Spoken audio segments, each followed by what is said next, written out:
to have a wilderness survival backpacking. Are you with me?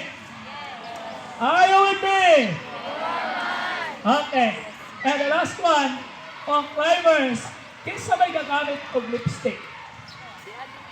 True, yung totoo, kinsa nagamit lipstick? Ha? Oh, si teacher. Si sir.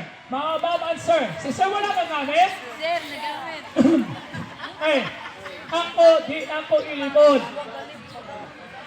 Gagamit kong lipstick. Pero nakabutang lipstick, Nivea for men. Palalaki ang lipstick, kay colorless man siya.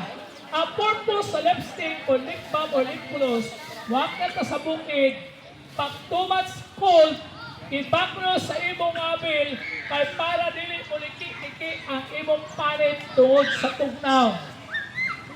Mukuha ka gamay portion, dili na sa pangabil, di mo lang kuha gamay portion, ipabaklos di mo sa imong manggilid sa imong dalungan, kaya kung too much cold, mangliki na ang part sa imong dalungan. Ibang po na gamitan ng pagbaklos, kababae, kinamol mga make-up, mga chitsip-uritsip, pampadugang, pampabaga sa inyong nawong, walay problema, yan kami lalaki, kayo wala, mupahid kami ani, ipahid sa among mga nawong, para dili mangliki ang among nawong.